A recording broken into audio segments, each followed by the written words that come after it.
Hello everybody, welcome to WhatCulture Gaming. I'm Scott, joined by Josh. Hello, Scott. Josh, my friend, there's a rumour / a leak / a confirmation doing the rounds from Xbox Era's own Nick Baker, who just tweeted out, just confirming something, that Ghost of Tsushima is getting a sequel, which he also calls a expandalone type game. Ooh, I like that. That's good. Expandalone. That needs to be a thing if it's not already a thing. It's Levolution all over again. So the nearest comparison is Spider-Man and Miles Morales, the idea being that it would be either some sort of standalone game that kind of feels like glorified DLC, kind of like Uncharted Lost Legacy, but is also something that is assumedly worth a standalone price tag, aiming for later in 2021, which has a lot of people assuming that they'll be doing it at the PlayStation State of Play event, which is sort of rumored for next month, but they haven't nailed a date down, I don't think. But what do you think of the whole thing? Oh man, I'm a huge fan of these expandalone type experiences. I really enjoyed Miles Morales. I thought, that game got like a lot of crap for being a kind of like bite-sized thing and obviously selling for a lot of money on the PlayStation 5 especially. But I really enjoyed it. I thought it felt complete. I thought it told a really interesting story, introduced a lot of cool characters, changed the setting in an interesting way. Obviously, Lost Legacy was really well received. I know you're a huge fan of that expansion. One of the best.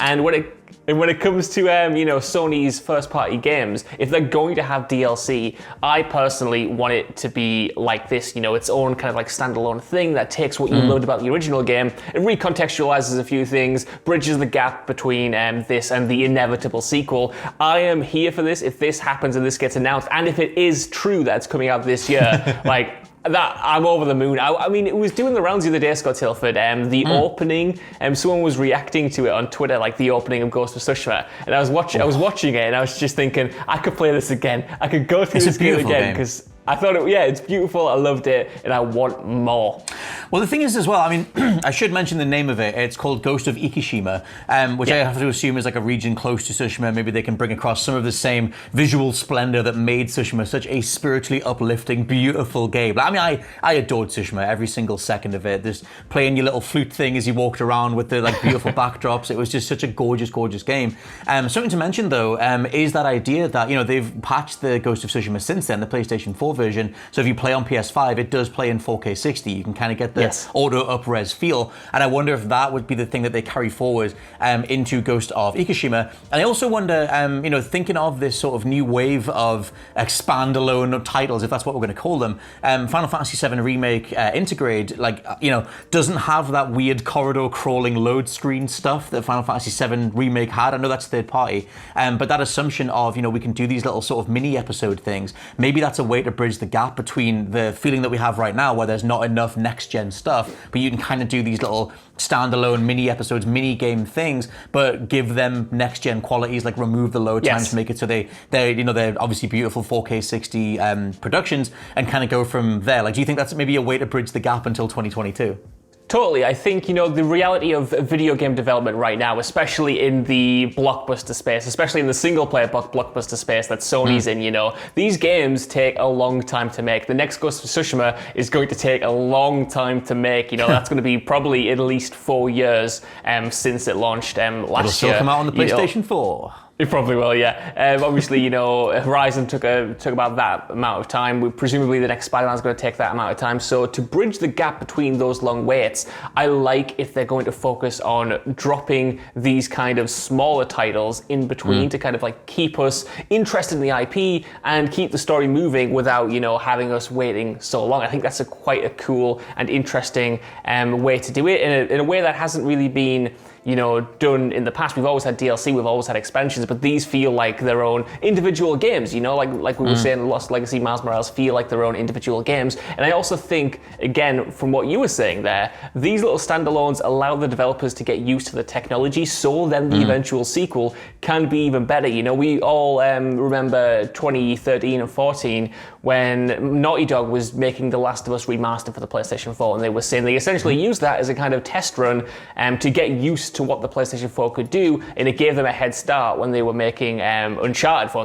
That allowed that to like look so good, play so good, etc. I want to see something similar with here, where although there has been like an update to the original game, with this standalone experience, the developers of Sucker Punch get to like kind of flex their muscles a little bit, get used to the machine, and then hopefully implement all of that knowledge into a proper sequel. I do have one question though. Do you think if this is real, it'll come with a remastered, or not necessarily remastered, but more thoroughly upgraded version of the original, like Spider-Man did? You know, we had Spider-Man Miles Morales, but that also came alongside Spider-Man Remastered, and you could buy them as a collective thing. I guess I don't know what you could add to Tsushima. Like maybe I guess you could add like ray tracing or something, but it's not like that game. That game pioneered the idea of instant load times. Like that whole game's map pretty much loads in an instant anyway. It feels really ahead of its time. If you go back now, it feels like one of the PS5 selling points was already in Ghost of Tsushima. So I'm kind of curious what you do with it. Maybe you just up the particle effect type stuff, all the amount of leaves you can throw on the screen, the amount of different visuals you can do with ray tracing, with subsurface scattering, all these different fancy lighting effects. Maybe you just do stuff like that. But that's the thing, because Spider-Man Remastered like came with ray tracing and it felt like a visual upgrade if you put them side by side. But yeah, I kind of wonder what you do with Ghost of Tsushima. My thing is, I wonder if you also play as Jin. I wonder if, because it's a different region, if you play as someone else, like maybe someone who's heard about his actions in the main story decides to, you know, rebel against the Mongol invasion over on Ikishima, and that's them sort of rising up. Because there's already that Ghost of Tsushima multiplayer, which is a lot more sort of supernatural. It's a lot more powers based. It's obviously a lot more group based, which I didn't play very much of. Apparently there is like a worthwhile enough single player component of that, but I kind of wonder how they split the difference going forward. Like there's also, Games Radar noted in their write-up that there's also the Tsushima movie coming up, so I kind of wonder what the brand is going forward. Is it, you know, grounded? It's all about this sort of, you know, personal tales of people rebelling certain invasions depending on that point in the timeline, or whether they expand something more like the supernatural side of it.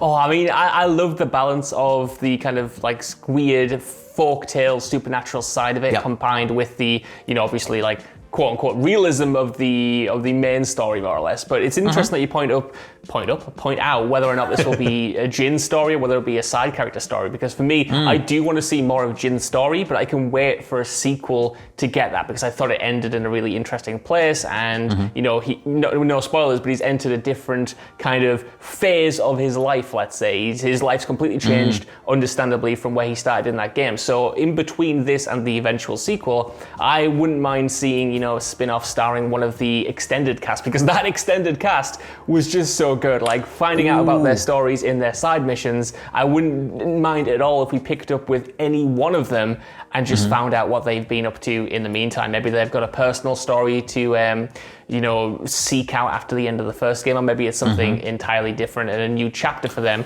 Like I wouldn't mind playing as one of those people at all. That is such a shout. I can't even think of the character, the name, the woman who's like defending the fact that her family's been slaughtered and stuff. Lady someone, I want to say her name is. If they did like a prequel thing, you know, with her, like that sidecast, like you said, is such an immaculate bunch of people. So many people that I can't remember the names of, but I remember having a lot of great time with them. And especially towards the end of the game when everybody comes together, there is a really good like group feeling, Mass Effect 2 style feeling of everybody coming together.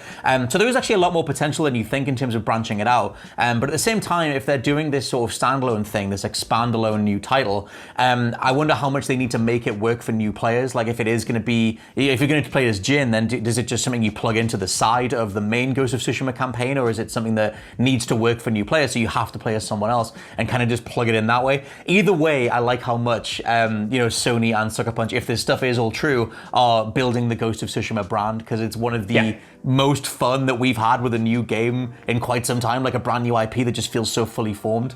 And I kind of hope that they flesh it out that way. Any closing thoughts from you, sir? No, just honestly, you've kind of thrown my entire train of thought, because I completely forgot the movie was happening. I forgot that existed. I forgot that's something we have to look forward to. No, just generally, I hope it's true. You know, we cover a lot of rumors and leaks on this website, but this is one that I desperately want to see come true whenever Sony has their state of play, hopefully in early July, and I hope it's coming out at the end of this year, because like I said at the start, I want more Ghost of Tsushima in my life, and I want more excuses to stay in that world, because I've platinumed it, I've played it, and now it feels closed off, but I want to open it up again, Scott. I want to open that lovely, delicious box of chocolates and start gorging on it again. So that's easy. That's Ghost of Ikishima or Ikishima, and Silent Hill both confirmed for State of Play. I can't wait to see what comes from them. But let us know what you think down in the comments below of the idea of doing an expandalone game. What's your thoughts on that general sort of movement in the industry in general as well? For now, I've been Scott from WhatCulture.com. I've been Josh from WhatCulture.com. And we'll catch you next time. Ikishima.